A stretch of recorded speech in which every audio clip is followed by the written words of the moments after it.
اور اگر ہندوستان یہ خواہش کرے کہ اس کو ویٹو پاور دی جائے تو پاکستان اس کی مخالفت کرے گا، اور اگر ہندوستان کو ویٹو پاور دی جاتی ہے تو چین اس کی مخالفت کرے گا۔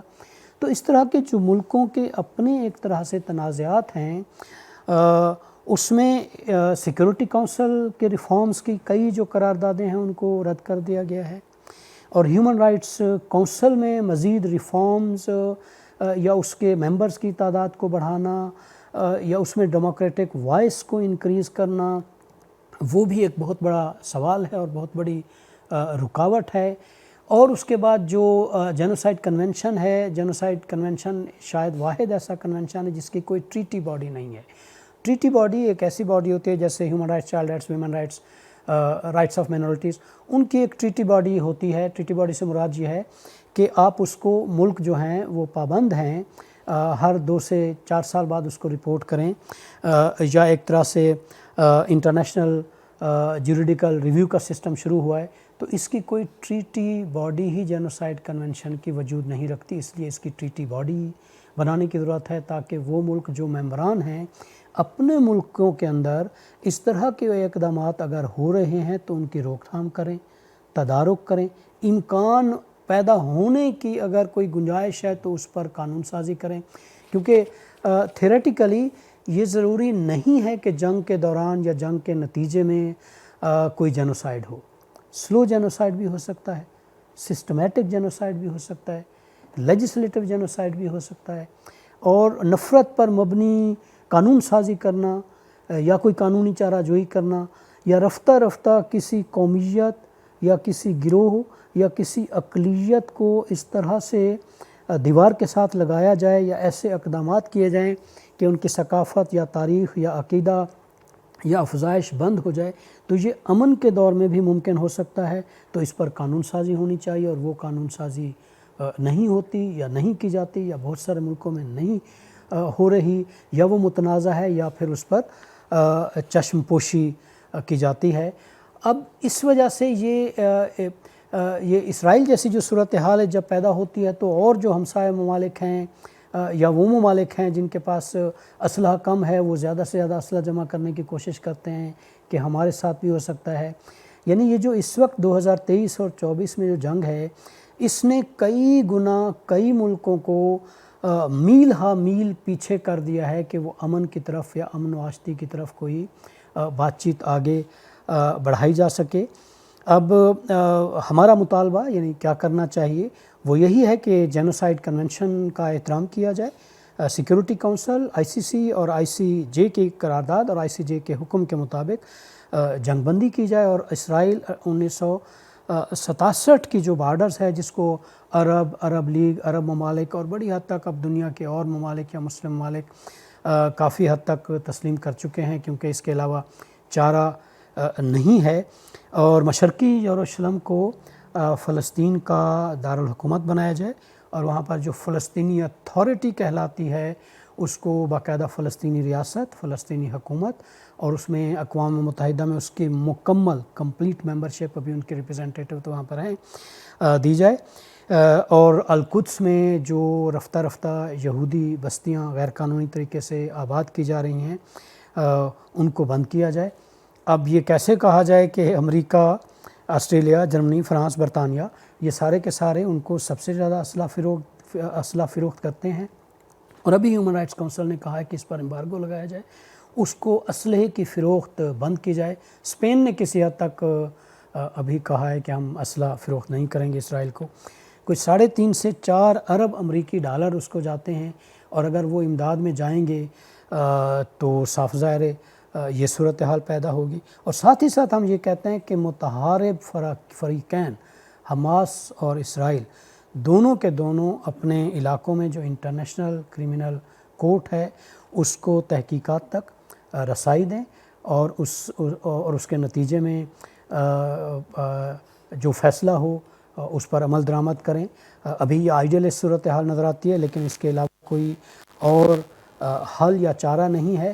اور 2022 میں کوئی 82 ممالک نے اس پر دستخط کی اور ایک اعلامیہ طے کیا تھا کہ ہم سویلین آبادی پر یا عام شہریوں پر جو ایکسپلوسیو ویپنز ہیں یا بڑے پیمانے پر تباہی پھیلانے والے ہتھیار ہیں ان پر حملہ نہیں کریں گے، اور 2022 کا جو اعلامیہ ہے جو کہ یورپین ممالک اس میں پیش تھے، 53 ممالک اس میں شامل تھے، اس پر عمل درآمد کیا جائے، اور وہ جو اعلامیہ ہے اس کے جتنی شقیں تھیں، جتنی کلازز تھیں، اس کا احترام کیا جائے تاکہ فلسطینی ریاست کے قیام کا راستہ ہموار ہو سکے۔ اب نتیجے کی طرف بڑھتے ہوئے ہمیں یہ دیکھنا چاہیے، اس میں ملٹیپل پوزیشنز ہیں۔ عرب لیگ کی اپنی پوزیشن ہے، OIC کی کافی حد تک اپنی پوزیشن ہے، لیکن بہرحال وہ اب فلسطینی ریاست مغربی کنارہ اور مشرقی یروشلم اور غزہ کی پٹی وغیرہ کے ساتھ اس کو تسلیم کرتے ہیں۔ لیکن ایک بات ہمیں نظر آتی ہے کہ اس وقت شاید جو انتہا پسند مذہبی پوزیشن ہے جیسے حماس ہے یا اسلامی جماعت اسلامی جہاد ہے یا جماعت اسلامی ہے یا جمعیت علماء اسلام ہے یا لبیک ہے، اس طرح کی قومی یا دوسرے ملکوں میں پائے جانے والی یا بین الاقوامی جو مذہبی اسلامی تنظیمیں ہیں، ان کا جو آدرش ہے کہ سارا کا سارا فلسطین اور یہ فلسطینیوں کی سرزمین ہے، وہ ہمیں ممکن العمل بہرحال نہیں نظر آتا۔ یہ ایک ریڈیکل پوزیشن ہے، اور اس ریڈیکل پوزیشن میں ہمارے بہت سارے لوگ، مثلا علامہ اقبال کا بھی خیال یہ تھا کہ ہے خاک فلسطین پہ یہودی کا اگر حق، ہسپانیہ پر حق نہیں کیوں اہل عرب کا۔ اب اگر یہ بات کیا جائے کہ جائے ہسپانیہ پر حق نہیں کیوں اہل عرب کا، تو بات سینٹ صوفیہ تک ترکی میں بھی جاتی ہے، بات پھر نیوزی لینڈ، آسٹریلیا، کینیڈا، امریکہ، فاکلینڈ، قبرص، تو یہ طویل کہانی ہے، اور مجھے نہیں لگتا کہ یہ سارا پینڈورا باکس کھولنے سے کون سی سرزمین کس کی تھی اور خدائے بزرگ و برتر نے کس کو کون سی سرزمین عطا اور ودیعت کی تھی۔ اس لیے میرا خیال ہے تورات اور زبور اور جو مقدس کتابیں ہیں ان کے آدرشوں کے مطابق یہ ریئل پولیٹک میں یا جو عملی سیاسی حقائق ہیں یا موجودہ صورتحال میں اس وقت ممکن نہیں ہے۔ اور علامہ اقبال تو یہ بھی کہتے تھے کہ تیری دوا نہ جنیوا میں ہے نہ لندن میں، رگے فرنگ کی رگے جہاں پر ہے، جہاں پر رگے فرنگ کی رگے جہاں پنجائے یہود میں ہے، سنا ہے میں نے غلامی سے امتوں کی نجات خودی کی پرورش و لذت نمود میں ہے۔ اب یہ بھی ایک ریڈیکل پوزیشن ہے۔ اب اس ریڈیکل پوزیشن کو بھی میرا خیال میں عمل درآمد نہیں کیا جا سکتا۔ جناح صاحب بھی اسی چیز کے قائل تھے۔ پہلے تو ان کا خیال تھا کہ مجھے یقین ہے، میں کوٹ کر رہا ہوں جناح صاحب کو، مجھے یقین ہے کہ اقوام متحدہ اور برطانیہ کا جو فلسطین کی تقسیم کا پلان ہے وہ اس سے پسپائی اختیار کریں گے اور اس پر عمل درآمد نہیں کریں گے، اس کو ختم کریں گے۔ اور اگر ایسا ہوا تو اسرائیل جو ہے وہ مغرب کی ناجائز اولاد ہے، ایلیجیٹمیٹ چائلڈ آف دا ویسٹ، یہ میں جناح صاحب کو کوٹ کر رہا ہوں، میرے الفاظ نہیں ہیں، and Pakistan will never accept Israel. یہ جناح صاحب کی پوزیشن تھی اور اس وقت تک پاکستان کی یہی پوزیشن ہے۔ لیکن گاندھی جی کا خیال تھا، میں اپنے تناظر میں بات کر رہا ہوں، بہت سارے لوگوں نے بہت سے ملکوں میں بہت سارے حکمرانوں نے بہت کچھ کہا ہوگا، لیکن ہمیں یہ دیکھنا چاہیے کہ ہمارے ہاں کیا صورتحال ہے، ہمارے ہاں مختلف موقف کون کون سے ہیں۔ گاندھی جی کا خیال تھا کہ اگر وہ یہودی یہاں آ کر آباد ہونے چاہتے ہیں تو انہیں ایک تو برطانیہ کی پشت پناہی کے بغیر، دوسرا جنگ و جدل کے بغیر، تیسرا سنگین اور توپ و تفنگ کے بغیر، عربوں کی خوشنودی کے مطابق اگر وہ یہاں آباد ہونا چاہتے ہیں اور عرب اس کو تسلیم کریں تو وہ آباد ہو جائیں، وگرنہ اس کا نتیجہ زیادہ خطرناک ہو سکتا ہے۔ اب میں دو باتیں اور کروں گا اور پھر اپنی بات ختم کروں گا، وہ میں اپنے الفاظ میں بھی کہہ سکتا ہوں، لیکن میرا خیال ہے یہ موضوع اتنا حساس، پیچیدہ اور کثیر جہتی ہے کہ میں اپنے الفاظ استعمال نہ کروں۔ ایک نوم چومسکی کی 2017 کی تاریخ ہے اور بہت عام دستیاب ہے، اس کا میں اردو میں بیان کر رہا ہوں کہ ان کی کیا رائے ہے کہ یہ سارا تنازع کیا ہے۔ اور آخر میں فہمیدہ ریاض کی ایک چھوٹی سی نظم جو انہوں نے فلسطین کے بارے میں لکھی وہ پڑھ کے میں اپنی بات ختم کروں گا۔ نوم چومسکی 2017 میں اس طرح مخاطب ہیں کہ امریکہ اسرائیل کی حمایت کیوں کرتا ہے؟ اس کی تاریخ اور اسباب بہت گہرے ہیں۔ برطانیہ میں مسیحی صہیونیت کی تاریخ یہودی صہیونیت کی تاریخ سے بھی پرانی ہے، جو کہ بلفور ڈکلیریشن 1917 اور اسرائیل میں یہودی کالونائزیشن کی بنیاد جو کہ 1948 میں پڑی تھی اس سے واضح ہے۔ برطانوی اور امریکی اشرافیہ میں رجعت پسندانہ مذہبی رجحانات بہت غالب ہیں۔ ووڈرو ولسن، ہیری ٹرومین اور روزویلٹ روزانہ انجیل مقدس کی تلاوت کیا کرتے تھے۔ روزویلٹ کے منتظمین میں سے ایک ہرولڈ آئکس کی رائے میں یہودیوں کی اسرائیل میں واپسی تاریخ کا ایک بہت بڑا اقدام ہے، کیونکہ یہ انجیل کے پیغام پر عمل درآمد کے مترادف ہے۔ یہ در حقیقت یورپین کالونائزیشن کا ہی پروجیکٹ ہے جو ابھی تک جاری ہے، اور یہ شاید آخری کالونی ہے، اور اس عمل میں صرف امریکہ نہیں بلکہ برطانیہ کے ہم نوا آسٹریلیا اور کینیڈا بھی شامل ہیں۔ ان میں بہت سے حکمران کافی مذہبی رجحانات رکھتے ہیں، اور یہ کہ اسرائیل امریکہ کے لیے ایک اسٹریٹجک حیثیت رکھتا ہے۔ 1967 میں اسرائیل نے سیکولر، یہ نوٹ کرنے کی بات ہے، 1967 میں اسرائیل نے سیکولر عرب قوم پرستی کو تباہ کر کے اور بنیاد پرستانہ اسلام کو ہوا دے کر اور اس کا راستہ ہموار کر کے امریکہ اور مغرب کی بہت بڑی خدمت کی ہے۔ اور ساتھ ہی ساتھ میں یہ بھی ذکر کرتا چلوں، نوم چومسکی کہہ رہا ہے کہ اکا دکا آوازوں کے علاوہ مین سٹریم میڈیا اور حلقہ اقتدار طاقتور حلقوں اور حکومتی اہلکاران کی ہی حمایت کرتا ہے، اور یہی حال دانشوروں کا بھی ہے جو بھیڑ بکریوں کی طرح طاقتور اور ریاستی اقدامات کی حمایت کرتے ہیں۔ اور یہ ایک غلط العام ہے کہ دانشور آزاد اور روشن خیال اور فکر و استفہام کی جرأت مندانہ حمایت کرتے ہیں۔ تاریخ اس کے خلاف شاہد ہے، اور برطانیہ کے ابھی حال ہی میں کچھ دانشور، کچھ جرنلز اور کچھ اور حلقوں میں یہ بحث جاری ہے، اور یہ کہا جا رہا ہے کہ برطانیہ کو اپنے کلونیل دور کے جینوسائیڈل اقدامات کا اعتراف کر کے دنیا سے معافی مانگنی چاہیے، انکوٹ۔ اور پھر موجودہ صورتحال پر فہمیدہ ریاض اب ہم میں نہیں ہیں، ایک بہت اعلیٰ نظم انہوں نے لکھی تھی، کیونکہ یہ جو حماس نے جو 2023 میں بالفرض یہ حملہ کیا ہے، یہ 2010 میں، 12 میں، 13 میں، 15 میں، 18 میں، 22 میں اسرائیل کئی مرتبہ کر چکا ہے، جو کہ خبروں کی زینت نہیں بنتا یا ہمیں پتہ ہی نہیں ہوتا۔ بہرحال فہمیدہ ریاض کی ایک نظم ہے فلسطینیوں کے بارے میں: شدت غم نے فلسطینی کو دیوانہ کر دیا، پارا پارا کر کے اپنے ننگ کا بوسیدہ بھر، اپنے ناخن کر کے پیوستے گلو، اپنا پنجہ اس نے اپنی ہی گلو میں بھر لیا، اپنی لاش، اپنے قاتل، اپنی گور، اپنے کفن، اپنا دامن، ہاتھ اپنا، اپنا کف، اپنا دہن، ہاں یہی ہے، ہاں یہی ہے عالم دیوانہ پن، وہ یتیم عرض تھا راندائے درگاہ عالم، بے سہارا بے خطا، سازشوں کی رات میں شب خون کا مارا ہوا، نرگائے اعدا میں بے جگری سے سرگرم ستیز، اس کا دل دنیا سے جانے کیا کہتا رہا،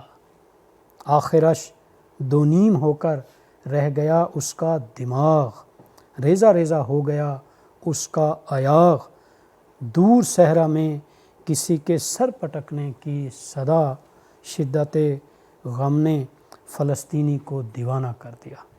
بہت شکریہ۔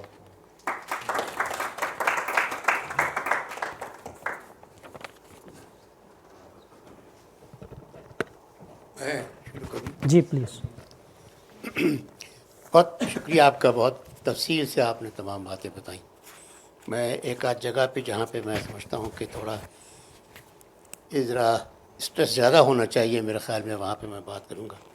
پہلی بات جو ہے وہ یہ ہے کہ اسرائیل جو بہت طاقتور ہے، بن چکا ہے طاقتور، وہ یقینی طور پہ مغربی ممالک کی طرف سے طاقتور ہے. اور جس طریقے سے نوم چومسکی نے ذکر کیا کہ سیہونیت جو ہے، سہونیت یا سیہونیت، یہ زائونزم، یہ یہودی بھی ہے اور عیسائی مسیحی بھی ہے یہ. اور اس کا یہاں پہ جو طاقت اسرائیل کی ہے وہ ان کی وجہ سے ہے. تو اس میں ایک چیز جو مسنگ یہاں پہ تھی اور میرا خیال تھا کہ بہت امپورٹنٹ ہے، وہ یہ ہے کہ ایک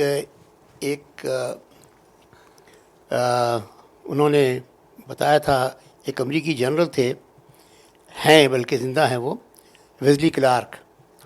انہوں نے، ان کی ایک آڈیو ٹیپ ہے جس میں وہ بتا رہے ہیں کہ ان کا واسطہ پڑا دیکھنے کا پینٹاگون میں، تو معلوم ہوا کہ وہاں پہ پلان بن چکا تھا کہ 7 ممالک کو کمزور کرنا ہے، ان کے خلاف جنگیں کرنی ہے، ان کے اوپر چڑھائی کرنی ہے. اور اس کے اندر عراق شامل تھا، اس میں لیبیا شامل تھا، اس میں شام شامل تھا، اس میں اردن شامل نہیں تھا، اس میں ایران شامل تھا، میں باقی 2 بھول رہا، سوڈان غالباً شامل تھا. اور یہ انہوں نے کہا کہ یہ ایک پلان بن چکا تھا کہ ایک ایک کر کے ان سب کو ختم کرنا ہے. اور غالباً ان میں سے جتنے بھی ختم ہو پائے، ان کی وجہ سے اسرائیل بہت طاقتور ہو گیا. اسرائیل پہلے بھی بہت طاقتور تھا، اور جتنی جنگیں لڑی گئیں اسرائیل اور عرب ملکوں کے درمیان، ان کی ابتدا عرب ملکوں نے کی، اور لیکن جیتا فی الحال آخر میں اسرائیل ہی. تو اس کے بعد بھی اس کی طاقت اور بڑھائی گئی، اور جتنے ممالک ایسے ہیں کہ جہاں سے ان کو طاقت ملتی ہے، تو وہ بہت پیسہ اور اسلحہ بہت بے دھڑک طریقے سے اس کو دیتے ہیں. تو یہ وہ پہلو تھا کہ جس سے معلوم ہوتا ہے کہ Israel has become nearly invincible in this region, کہ اب اس کو شکست دینا ممکن نہیں ہے. تو یہاں پہ جو آپ کو عرب ملکوں کے نظر آتے ہیں رویے اس وقت نظر آتے ہیں، ان کے اندر وہ خوف شامل ہے جو ان کے دلوں میں بیٹھا ہوا ہے. اور جس طریقے سے انہوں نے بتایا کہ جو سیکولر ایلیمنٹ تھا فلسطین کی جدوجہد کا، فلسطین کی، جیسے آپ نے بتایا کہ وہاں تعلیم بہت زیادہ ہے، تو ایک زمانے میں مشہور تھا کہ عرب ممالک میں سب سے زیادہ دانشور فلسطینی، اچھے دانشور فلسطینی تھے. اور اس کے علاوہ یہ ہے کہ وہاں پہ سیکولر ذہن تھا ان کا، اور اسرائیل اور اس کی جو شروع کی بنی تھی گورنمنٹ، وہ سیکولر گورنمنٹ تھی. جی. ان میں مخالفت میں جن لوگوں کو چڑھایا گیا ان میں حماس شامل تھا، اور یہ ہے کہ اسرائیل نے حماس کو چڑھایا تھا. جی. تو یہ اب یہ تمام چیزیں جو ہیں وہ آگے جا کے یہ بناتی ہیں نتیجہ کہ اب اس طریقے سے انہوں نے ڈیسیمیٹ کیا ان سب کو. یہ جواز فراہم کرتے ہیں نا.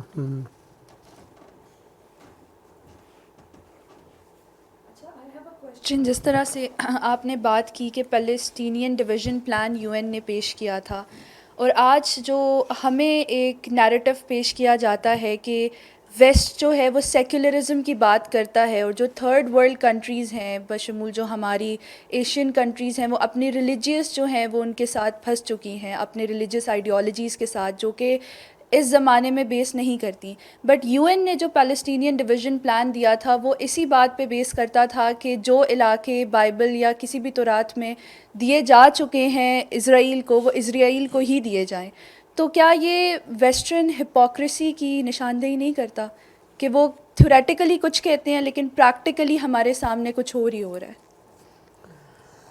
جی بالکل، اس میں کوئی دوسری رائے نہیں ہے. یہی تو نوم چومسکی نے بھی کہا ہے، اور ہمیں بار بار اس چیز کا ثبوت ملتا ہے کہ جہاں پر بھی اسلامی مذہبی انتہا پسند تنظیمیں یا حکومتیں آئی ہیں، وہاں پر اس کے پیچھے مغرب کی ریشہ دوانیاں یا سازشیں شامل تھیں.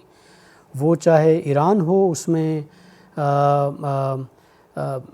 ڈاکٹر مصدق کی حکومت تھی جو کہ ایک سیکولر تھی، وہاں پر شہنشاہ ایران کو مسلط کیا گیا. اور اس کے خلاف بغاوت ہوئی، اور پھر نام نہاد جو ایران کا انقلاب ہے وہ ہوا، وہ چاہے سعودی عرب ہو، وہ پاکستان ہو، ہر جگہ ایسے ہے، اور یہ بالکل درست بات ہے، اس سے ان کو جواز ملتا ہے۔ تو اس کے پیچھے ہمیں یہ ڈیفینیٹلی اس میں یہ کوئی دوسری رائے نہیں ہے، اس میں یہ ان کے دوہرے رویے ہیں، دوہرے معیار ہیں، دوہری ریاستی پالیسیاں ہیں جو ان کے مفادات کو تقویت دیتی ہیں، اور اسی طرح کی پالیسیاں وہ اختیار کرتے ہیں۔ نیئر صاحب کے دوسرا جو پہلو ہے آپ کی رائے کا، تبصرے کا، مجھے اس سے مکمل اتفاق ہے۔ اس طرح کے کئی پلان ہیں، مثال کے طور پر نوم چومسکی جو میں نے وہاں کوٹ نہیں کیا، انہوں نے کہا 1967 میں اسرائیل کو 6 ممالک کے خلاف کس طرح فتح حاصل ہو گئی۔ وہاں پر امریکہ کا اسلحہ موجود تھا اور کئی گنا زیادہ تھا، وہ اس نے استعمال کیا، لہٰذا اسلحے کے موجود ہونے کی وجہ سے اس کے پاس اتنا زیادہ اسلحہ ہوتا ہے تو کوئی اس کو شکست نہیں دے سکتا۔ لیکن جو ایک اور حصہ ہے، یہ فلسطین کوئی مسلم دنیا یا مسلم فاتحین کوئی حضرت حضرت ابوبکر کے زمانے میں، بلکہ 632 سے 634 حضرت عمر اور پھر 638 تک رفتہ رفتہ جیسے مسلمان وہاں پر گئے وہ ہوں، یعنی 638 میں حضرت عمر کا وہاں پر داخل ہونا، وہاں پر مسجد اقصیٰ کی بنیاد رکھنا، یا 1087 میں جب صلاح الدین ایوبی وہاں گیا تھا، یا اس دوران 500-600 سال کی تاریخ ہے، وہاں پر مسلمان اور یہودی اور مسیحی ساتھ ساتھ رہتے رہے ہیں۔ مسیحیوں اور یہودیوں کے آپس میں بہت زیادہ اختلافات اور تنازع تھے، لیکن مسلمانوں نے وہاں جا کر نہ وہاں مساجد بنائی، نہ وہاں پر عبادت کی، نہ ان کا سینوگاگ جسے کہتے ہیں ٹیمپل ماؤنٹ اس کو تباہ کیا، بلکہ الگ جا کے ایک اور کنارے پر وہاں پر انہوں نے ایک اپنی نماز وغیرہ پڑھی تاکہ یہ روایت نہ بن جائے۔ تو وہ ساتھ ساتھ رہتے تھے اور رہ سکتے تھے بعد میں بھی، لیکن اگر آپ ایک ریاست آ کر عربوں کے وطن کے اندر کھڑی کر دیں تو وہ صاف ظاہر آپ کے اپنے مفادات کی، جسے ہم مشرق وسطیٰ کہتے ہیں، مشرق وسطیٰ میں امریکی مفادات کی تقویت کے لیے ہے۔ تو ورنہ تو یعنی اب ہمیں حیرت ہوتی ہے، کیونکہ ہم اکثر سیکولر ذرائع کو دیکھتے ہیں اور پڑھتے ہیں، مذہبی ذرائع کو بھی دیکھا جائے تو یہ اختلافات مذہبی نقطہ نظر سے بھی اتنے نہیں تھے جتنے رفتہ رفتہ یہ بعد میں ان کو ہوا دی گئی، ان کو بڑھاوا دیا گیا، ان کو پھیلایا گیا اور ان کو گنجائش دی گئی، جس کی وجہ سے مسلم دنیا کو بہت زیادہ نقصان ہوا۔ تو ایسا تو نہیں تھا۔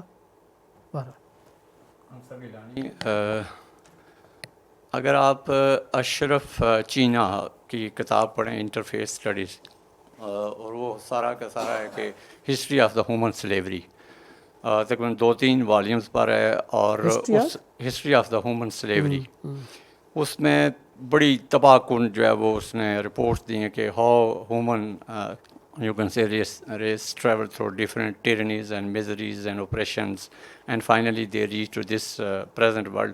اب انٹرفیس میں بھی انہوں نے کافی جو ہے وہ کام کیا ہے، اور اس نے جو مین چیز لکھی ہے اس نے کہا کہ یہ جو ریسسٹ یا وائٹ ریس کا ہی سارا یہ چکر ہے، اور دوسروں کو جو ہے وہ ایلیمینیشن کے جو ان کے ڈریمز ہیں، اور جنگ جو ہے وہ 2 بیویوں سے ہی شروع ہوئی، اور جو ہاجرہ اور سارا کے تھے، اور سارا کی جتنی بھی سوچ تھی یا جو اس کی اولاد تھی اس کو پروٹیکٹ کرتے کرتے یہ جہاں یہاں تک پہنچا ہے، اور جو حضرت اسماعیل اور ہاجرہ کے جہاں اسلام پہنچا ہے، تو ان وقتوں میں چونکہ اتنا پتہ نہیں تھا کہ دنیا کتنی آگے جائے گی، جو ایگزیکیوشن ہوئی عیسیٰ علیہ السلام کی، پروگرام تو ان کا یہ تھا کہ سارا ہی کی اولاد کا جو آخری عیسیٰ علیہ السلام ہے ان کو پھانسی ہوگی، اور کہا کہ اب شریعت ختم ہوگی، ایڈم اور ایو کی جو مسٹیک تھی وہ بھی ایرر تھی وہ بھی ختم ہوگی، اب آگے کی جو دنیا ہے وہ ساری کی ساری فضل پر چلے گی، اور مائنس کر دیا کہ آگے کوئی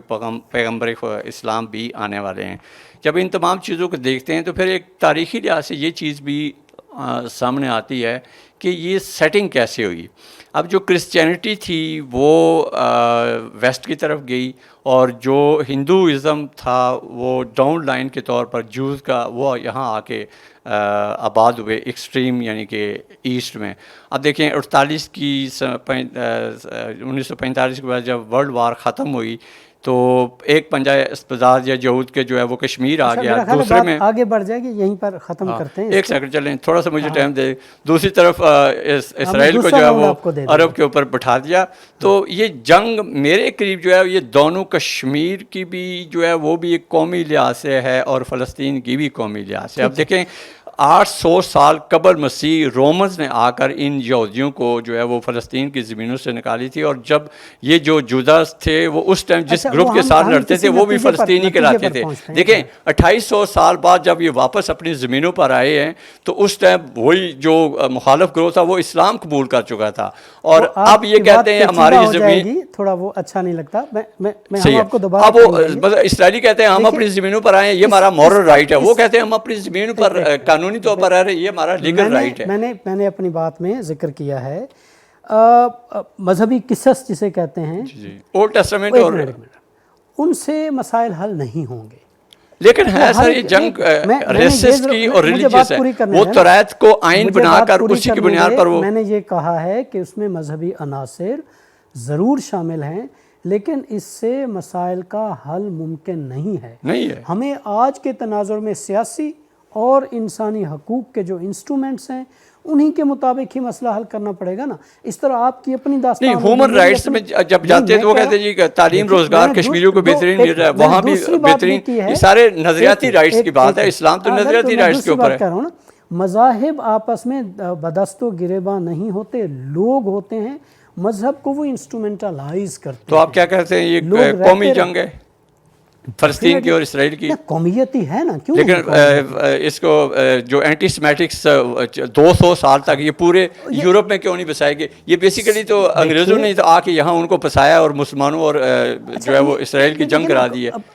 انہیں یورپ میں کیوں نہیں بسایا؟ اینٹی سیمیٹکس کے تحت یورپ میں کیوں نہیں بسایا گیا؟ اٹ مینس کہ یہ مسلط ہوئی, یہ ہیومن رائٹس کی نہیں ہے. اگر اس کا لیٹسٹ حال ہے تو وہ ویپن ہی ہے. آپ نے اپنا نقطہ نظر دے دیا, تھوڑا آگے بڑھتے ہیں نا. قومیت کو کئی طریقے سے ڈیفائن کرتے ہیں. یہودی واحد ایسے قوم ہیں جو اپنے آپ کو نیشن سٹیٹ پہلے ڈیفائن کرتے تھے اور پھر سٹیٹ بعد میں ڈسکور کرنے کی کوشش کی کہ ہماری ریاست فلانی ہے. میں یہ کہہ رہا ہوں کہ اگر مذہبی نقطہ نظر سے آپ مسائل حل کریں گے تو اس سے مسائل اور زیادہ پیچیدہ ہوں گے, کیونکہ ہر ایک کے اپنے عقائد ہیں, اس سے مسائل حل نہیں ہوتے. ہمیں جو نہ جی جو سیاسی, معاشی اور جغرافیائی نقطہ نظر سے مسئلہ ہے ویسے ہی حل ہوگا, ورنہ نہیں حل ہوگا. اور ویپن ان کا ناکام ہو چکا ہے, اور یہی وجہ ہے کہ آپ یہ پھنس گئے. ہم ہر دو جانب اس کی حمایت قطعا نہیں کرتے, کیونکہ میں انسانی حقوق کا کارکن ہونے کے ناطے وہ کوئی کسی کے خلاف کرے, پرپس کوئی بھی ہو, ہم سمجھتے ہیں کہ یہ انسانیت کو اقدامات ہیں, نہیں ہونے چاہیے. جی زیبا نہیں, سب سے پہلی بات تو یہ ہے کہ تھینک یو سو مچ, آپ نے بڑے اچھے طریقے سے آپ نے ایک پورا فریم ورک بتایا ہے, ہیومن رائٹس کا فریم ورک ہے, پھر اس کے پیچھے پولیٹیکل موٹیویشنس کیا رہی ہیں کس طرح سے. لیکن یہاں پر جو مسئلہ جو مجھے لگ رہا ہے, مجھے ہر پہلو سے میں دیکھوں. سب سے پہلے تو جو شروع میں جب یہ تصویریں آنی شروع ہوئیں, یہ لاسٹ ایئر سے یہ جو جب ایگریشن شروع ہوا دوبارہ سے, تو اس وقت بھی یہاں پر مجھے یہ لگ رہا تھا کہ ہمارے اپنے کچھ رویے ایسے تھے, لوگ بڑے خوش ہو رہے تھے کہ حماس نے جو ہے پہل کی ہے, اٹیک کیا ہے اسرائیل کے اگینسٹ, جس کے تحت پھر بعد میں آگے جا کے یہ چیزیں مزید ایگریویٹ ہو گئیں. تو اس وقت بھی میں ان کو یہی کہتی تھی کہ اسرائیل کے پاس جو طاقت ہے, جو پاور ہے, آپ اس کے اگینسٹ حماس کو کس طرح سے کمپیئر کر سکتے ہیں؟ کیونکہ نظر آ رہا تھا کہ اسرائیل تو سب کو انائلیٹ کر دے گا, اور it's not going to stop, and it is not going to stop, and it is not stopping. آپ کے جتنے بھی جو ہیومن رائٹس فریم ورکس ہیں, آپ کے جتنے بھی جو پولیٹیکل جو آپ کی جو ایک چل رہی ہے پیچھے, بیک ڈور چینلز بھی کافی زیادہ اس وقت امپلائڈ ہیں. اینڈ کیونکہ میرا خود کا بھی ایک ایکسپیرینس رہا ہے سیکورٹی کاؤنسل میں. میں 2007 میں مجھے ایک موقع ملا تھا UN کے ساتھ, وہاں پر میں I was attached Pakistan mission کے ساتھ, اور مجھے پتہ ہے کہ بیک ڈور پالیسی وغیرہ بہت زیادہ چل رہی ہوتی ہے, but it is not some thing that you can stop. Veto power is a very strong power.